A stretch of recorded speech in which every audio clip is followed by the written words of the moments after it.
Hi, I'm Karin. And I'm Elise, Welcome back to Poodle People. where we talk about all things poodles. My guest today is Tiina Koshkinen.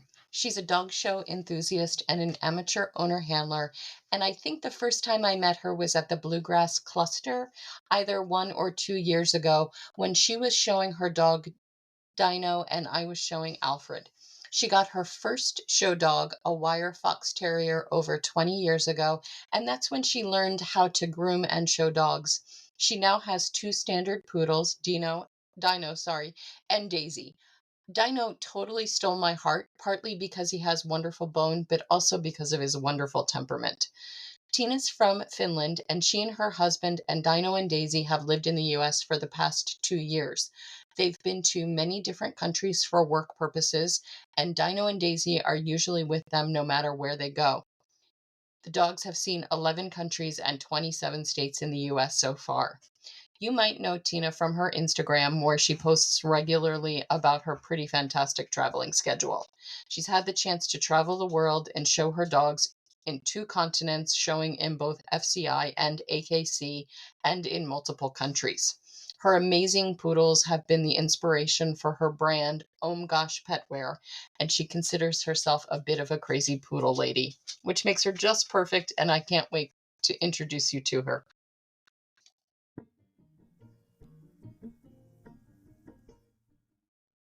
It's so good to have you with me today to talk about your journey in the US and your dogs. Would you mind introducing yourself to the audience and telling us a little bit about yourself?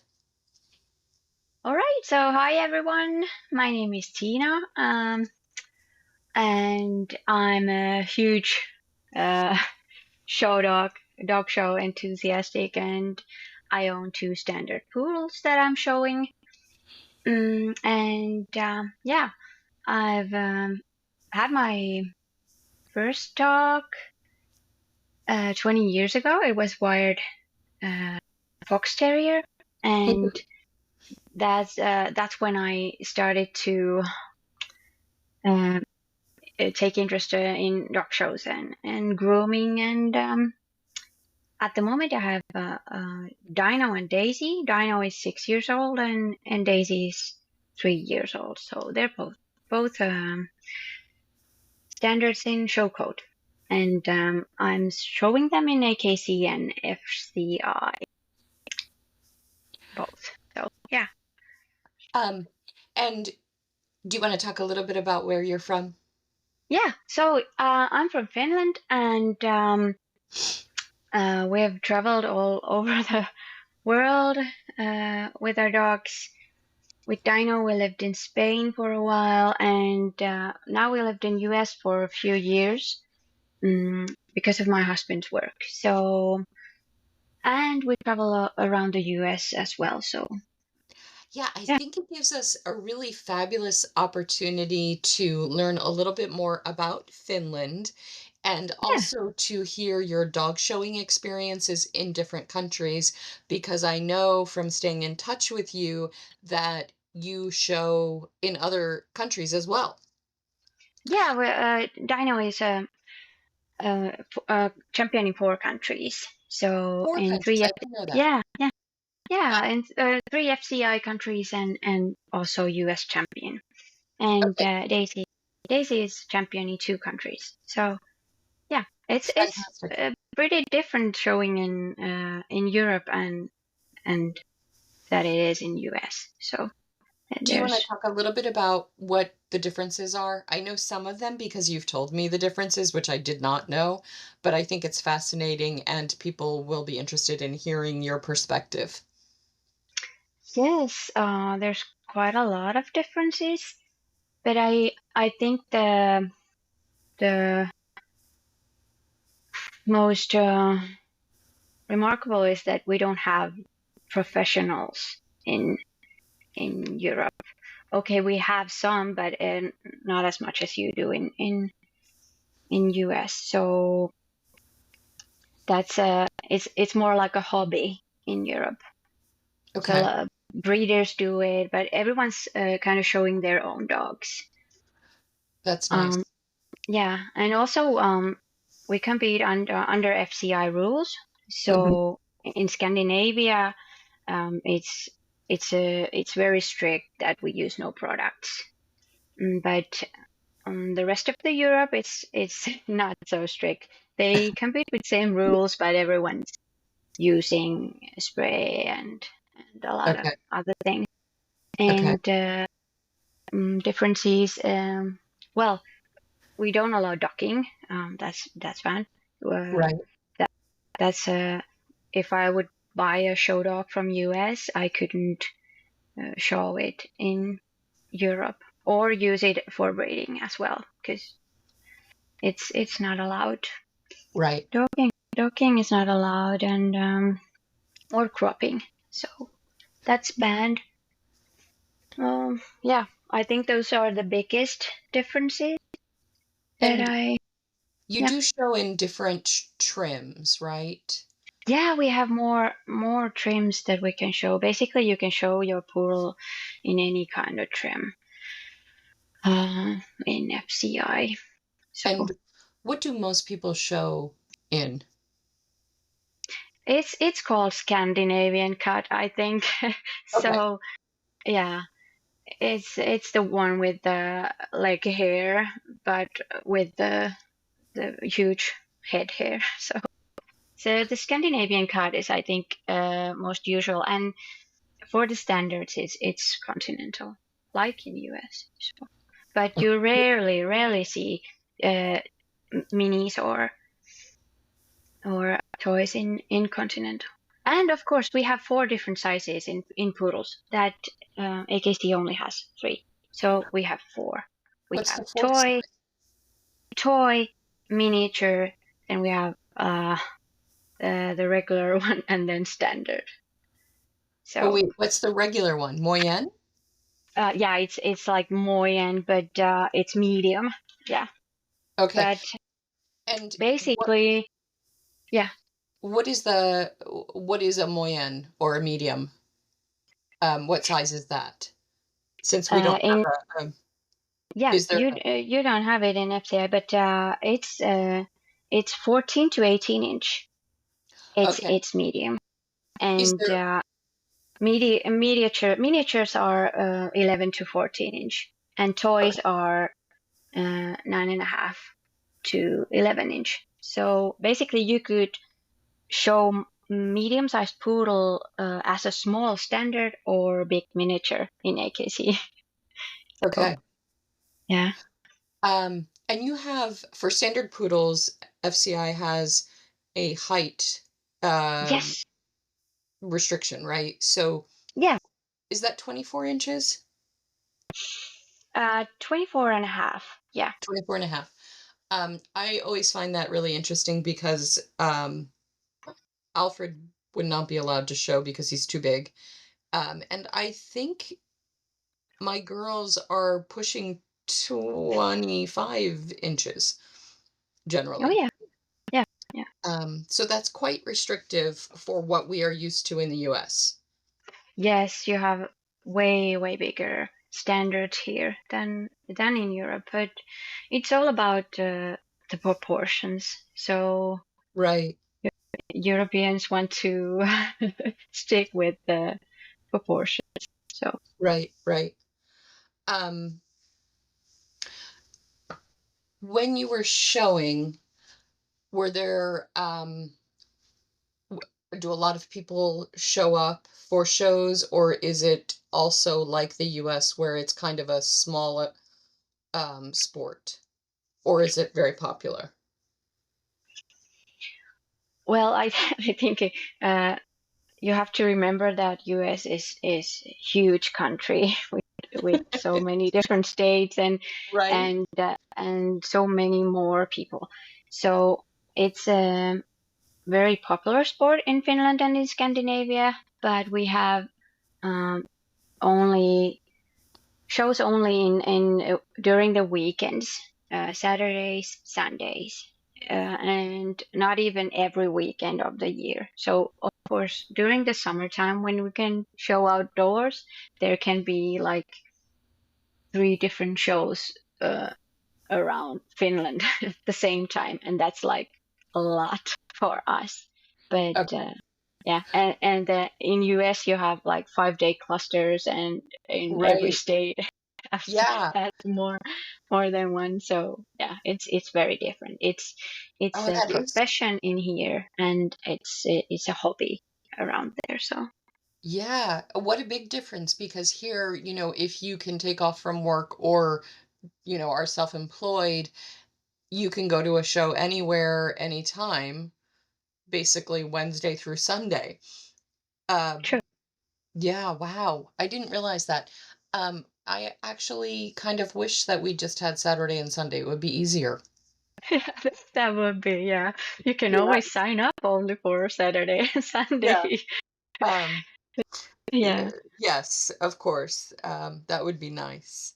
And Um, also there's a lot less dogs in our shows than here, or at okay. least in my region where I'm showing in US at the moment.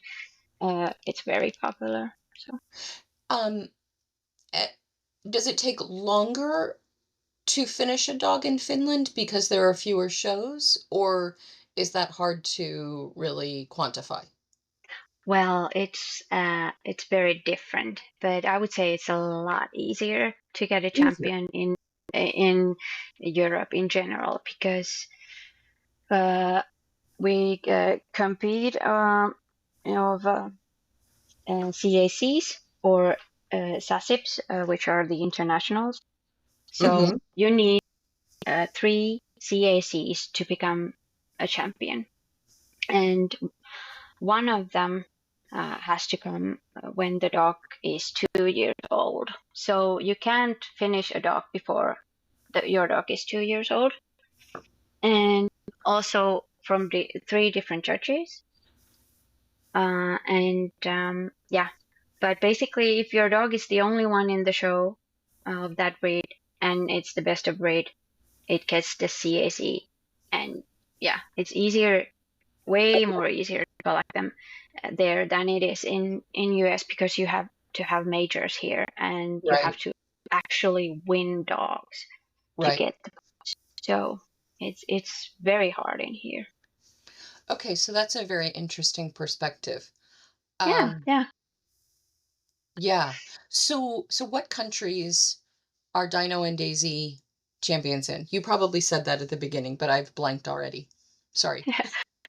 No, of course they're champions in Finland where we are from, and then our neighbor country Estonia, which is only like few hours away, so it's easy to go there. Also, we've been in Latvia, so Dino is Latvian champion and champion in US, as Okay, said, and Daisy is champion in Finland and in Estonia. So okay. yeah, Um, and she is in Finland being bred, right? she's That's exciting. yeah, co-owned by with the breeder, and when we were in Finland this summer, I thought it would be easier just to leave her there so the breeder can make the plans for breeding Right, her, and after that she will be back uh, with us. So hopefully during this fall, but if it doesn't work, then during the spring. So let's see.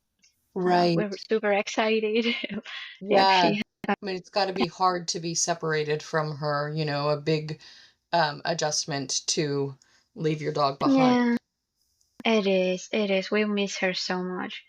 I She's can our imagine. Yeah. thunderstorm and Yeah, so energetic, and we all miss her. But yeah, it's also easier with one dog because we travel so much right. um, around around US and we drive everywhere. So now that we only have Dino, it's just Yeah. easier to go everywhere. So let's talk a little bit about traveling because you travel all the time. I mean, I'm surprised you're home this weekend and delighted, but I know that you travel constantly. Yeah, How do you manage, like, do you try to groom when you're back home or do you groom on the road? How do you handle that? I groom on the road. You do. Okay. it's it's funny because when I know we're on the road for like for weeks and or a month or something, I take everything with me, and then Okay. I even carry my own shower with me, shower head, because it's impossible to wash dogs in a hotel Right. without the So you just have shower head. a shower head that you put on the bathtub in your Yeah, hotel room? yeah, Okay. yeah. So I have everything. I have the dryer and table and everything with me when we Okay. are on the road. That's got to be challenging, though. I mean, Yeah. you know, it's not ideal. It's much easier to be stationary and to know where all of your stuff is and all of Yep, that. Um, yep. And it's not nice to spread the hair all over the hotel room, but I try to I always clean after. And, sure. yeah. Yeah. So it's not ideal, but that's what you have to do if you're on Right. the road all the time. So, Right. and So, it's super important for me to keep my dogs uh, right. in a good trim. Um, how big is your car? Or do you have a minivan or something? Because that seems like you would need quite a big car. We have the biggest possible truck Okay. available, so yeah, we have room. Yeah. And the dogs have the whole backspace for themselves, so Okay. it's Because they're that is, quite comfy. yeah. I have packed my car for dog shows, and it's quite a bit. So Uh, how do the dogs enjoy traveling? they're excited always when we leave. When we pack, they make sure they are not left behind, waiting their turn to get in the car and do not forget us. But Right, yeah, it's also difficult because we change places all the time. I understand it can be stressful, but right, Dino is more relaxed. right, Daisy can be sometimes a bit more stressed, but I try to make it as easy as possible for them. We have right. their own beds with us, and Hmm. of course their toys, and we have the same routines on the road as well. So Okay. And you travel enough that they are used to it, even though it's changed. yeah, So, yeah, they're used to it, and they're really nice dogs, well behaved. right, Everywhere we go, I can just leave them at the hotel room. I don't have to think about if they eat anything or open their doors or bark or anything. So they're right. really behaving nicely. So it's so easy to travel with them. I have to And say that my dogs bark, so it's not always the easiest to travel with them because they alert if someone is coming down a hotel room or something like that, which makes it challenging. They do yeah, love to travel, they love to be in the car and go places, but they do bark a bit. yeah, it's kind of unusual. I know that that my dogs don't bark, and even if we're in a hotel or in a strange place, they just don't. So That's fantastic. yeah, yeah, it's very nice. I'm Yeah, yeah, happy to that they're so easy, and right, also when we're traveling by plane, I I'm at ease because they're used to traveling. They're used to loud noises, used to different vehicles, right. and moving in their crates and everything like that. So I'm not stressed at all. I know they can manage and they're always calm and happy. So yeah, Oh, that's wonderful. Yeah. And how often do you travel with them by plane? Do you go to Finland every year? yes, You yeah. do. Okay. We try to go once a year, but in US we don't fly with them. We usually drive everywhere. Right. So because it's not so easy to fly with that big dog No, here. it's not. Yeah. But to Finland we go every year. Okay. How far west have you traveled with the dogs? Have you made it to California? No, not yet. We've only seen the basically the whole eastern side. Everything's Okay. that's east from Mississippi. Right. But yeah, our dream is to go to California, but it takes time to drive there. So Yes. hopefully someday. Yeah. So do you have plans to stay in the US or will you be going back to Finland at some point? We'll be staying here for a few years at this point, and who knows what's after that. But yeah, we have plans to go back to Finland at some point. So Okay, but you're staying here for a while. yeah, yeah, we'll be Oh, here that's for a lovely. while. Yeah. Yeah, and Uh, we hopefully have the time to go to the west side as well. So Will you keep a puppy if Daisy has a litter? the litter is the breeder's litter. Ah, So okay. it's not my litter. Right. Breeder owns the litter and every rights for that. So the whole litter will stay in Finland, and I haven't made any plans for a new puppy yet. So we'll And see. and it will make your traveling that much harder if you have a third dog with you. You know, then It actually would make it very hard. Some yeah, hotels in US have a rule that you can only have two pets. Um, and it's also hard already when you have big dogs because some right, hotels only take small dogs.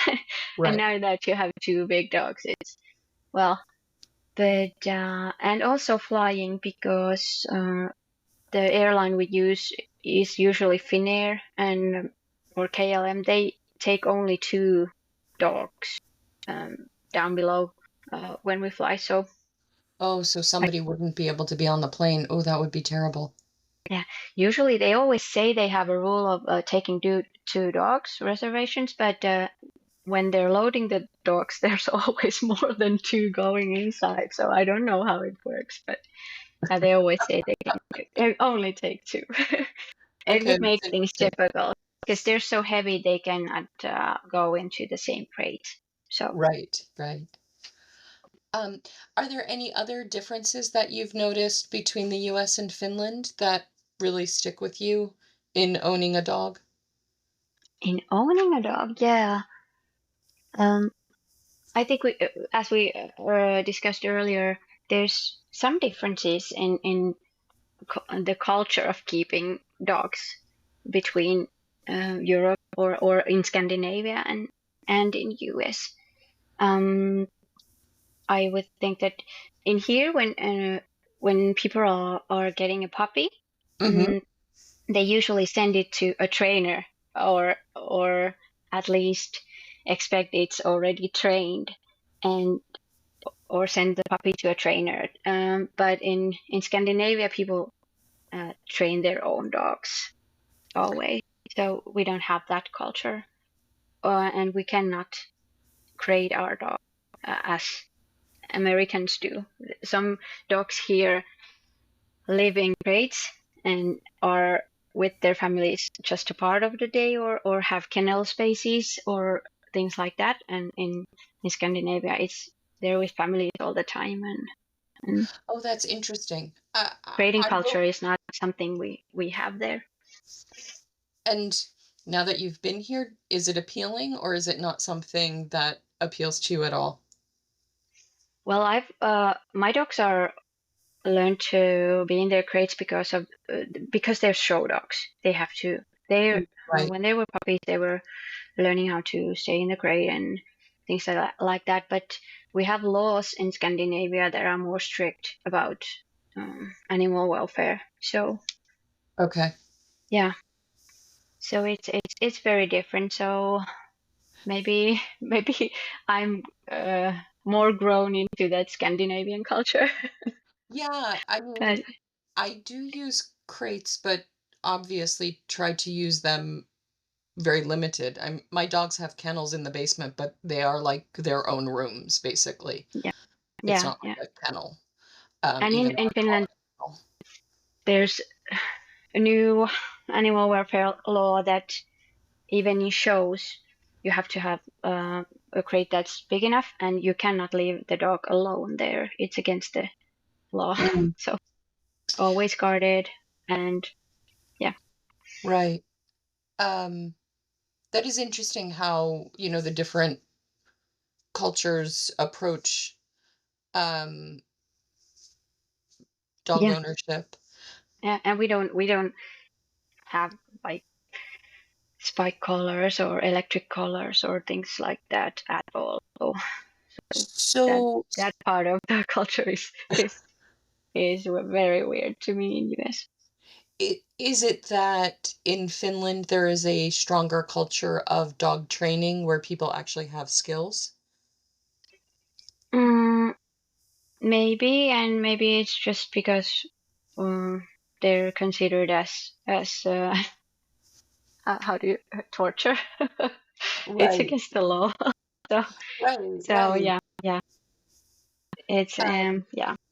People are maybe more aware of training their own dogs, and then it's easier here because you have more services, dog training services here, and you right, can buy it as a service, right. and it's the culture is so that everyone's expected to buy that service, but we don't have we have dog trainers, of course, but it's not so popular to let someone else train your dog than yourself.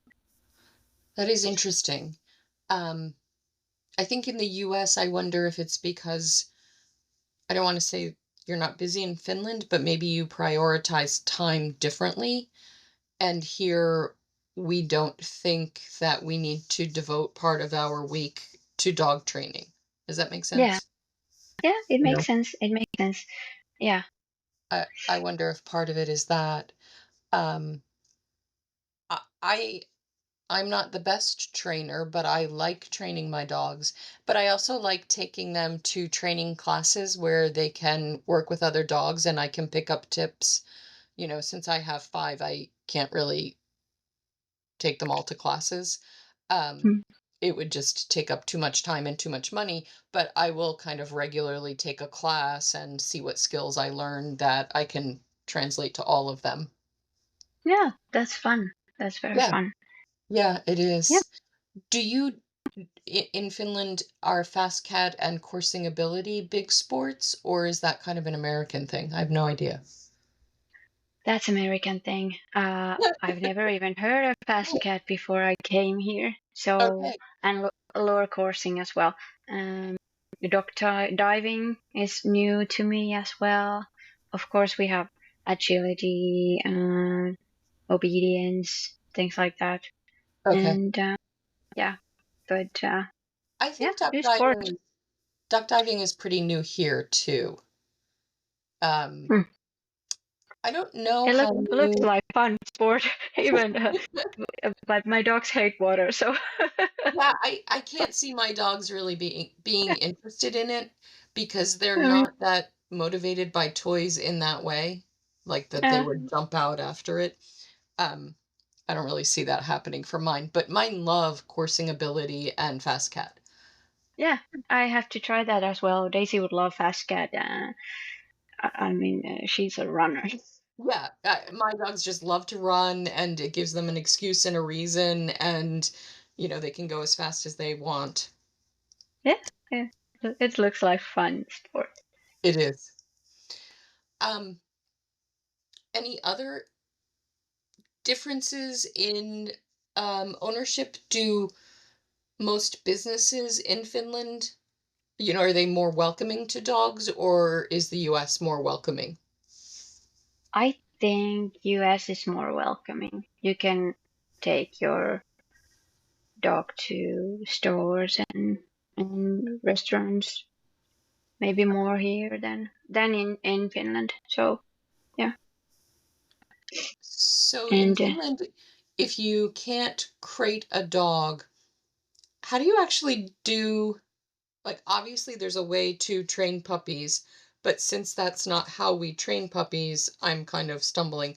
Like when it's in the destructive phase, how do you how do you train puppies not to be destructive? oh, that's a good question. I don't know. You just let them destroy everything they see. I guess it's a phase. Okay. uh, You just get well, through it. yeah, everyone has their own ways, but yeah, personally, I did grade my puppies because they were learning how to be a show dogs, and they have to learn being great. And but I also had the opportunity to be with them at home quite a lot. So when they were puppies, so Right, right. It but does make a yeah, big difference being home with them. yeah, it's very usual that puppies destroy houses and and things.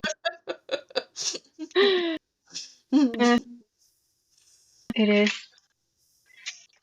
Yeah. Um, so I did just find out that you own a small business. Would you like to tell our audience about that? Yeah, I started my small business Gosh Petwear. Um, it was like a year ago or something because I kind of needed something to do with my hands, and my dogs inspired me to learn how to do biothane leashes and collars.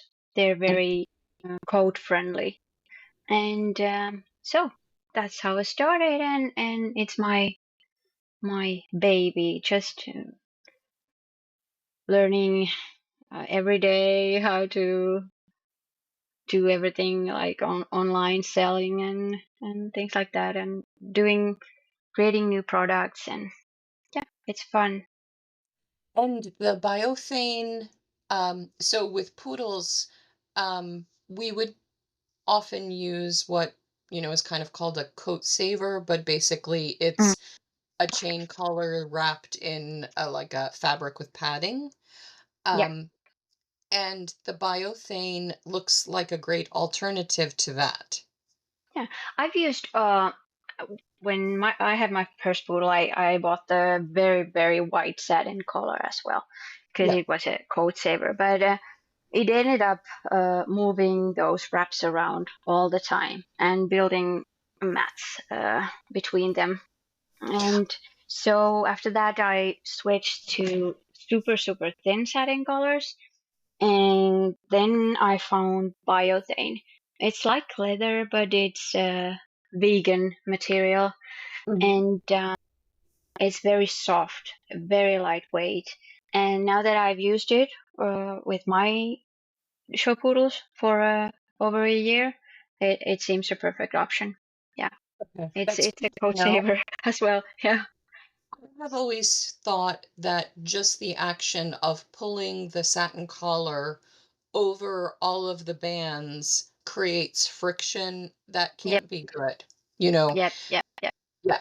And I've Okay. created the elite color that's um, attached only from the loops. So uh, that's for dogs that don't use collar all the time. So there's no hair going between the loops or anything like that. So I use that for mine, and it fits right between the two packages on the neck. So yeah, Yeah. saves the go. Yeah, So I it's would a perfect position it material. I would position it between her bands and then put the two loops together and put Yeah, the yeah, snap on that's that. how I use. Yeah. Okay, I love that. Yeah. Um, And it's soft for hand and waterproof and just washable. Very nice material and beautiful. They're yeah, no, they are colorful and lovely. It yeah, is rose gold. I think the ones that I saw look like they were all rose gold finish to the metal. yeah, I love that finish. I think it's really beautiful and very fashionable. yeah. I did the research before I started, and I noticed that there's not that much rose gold uh, accessories available, so that's why I chose it. So obviously, I'm planning to do more colors, but right now it's the rose gold and black one. It's going to be the next that I'm introducing soon. So yeah, Okay, fabulous. it's So different. if anyone wants to look at your website, what is the website? It's omgoshpetwear.com, Okay. and it's wear like warehouse, not wear like wearing things. So Excellent. And do you just sell online or do you have any physical locations that you sell at? I don't have any physical locations at the moment. It's just online sales. Okay, super. Well, I am excited to learn that because I literally have some fabric out and I was going to sew another collar and see if it works better for Mary, but I think I'm going to be checking out your website and looking at the biothane because that would be a better option for me. Yeah, we can discuss about that. Yeah, what would be the perfect solution for your dogs? Right, right. Yeah. And I like biothane a lot. And I've never really loved the chain. It Yeah, just never seemed to work that well. for me, it's important that also that the dogs are comfortable with it. So, Right, oh, right. biothane is nice and soft material. Well, Tina, it has been lovely spending the afternoon talking to you and learning a little bit more about the differences between dog showing and dog ownership in Finland and the US. I am really, really pleased that you had some time to join us.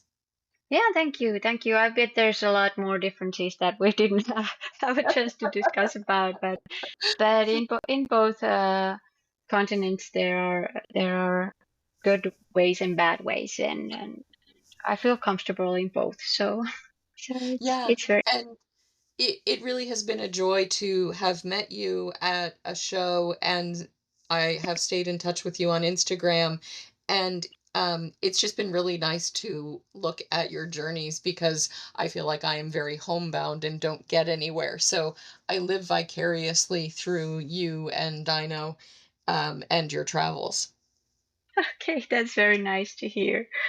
Here, and it's been a pleasure to meet you as well. So yeah, yeah. Thank you. Well, we are so grateful that you had some time. Take care. Of course. Anytime. Take care. Absolutely. You too. Yeah. Okay. Bye. Bye.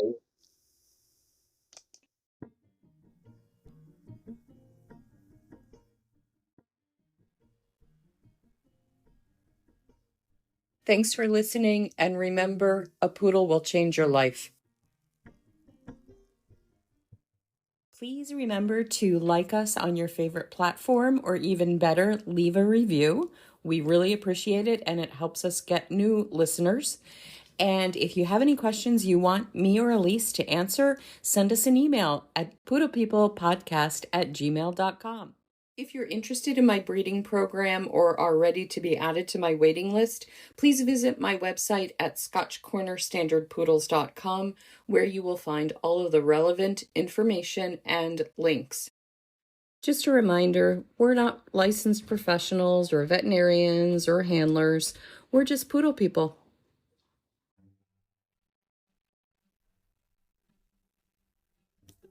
Thanks for listening to this episode of Poodle People. See you next week.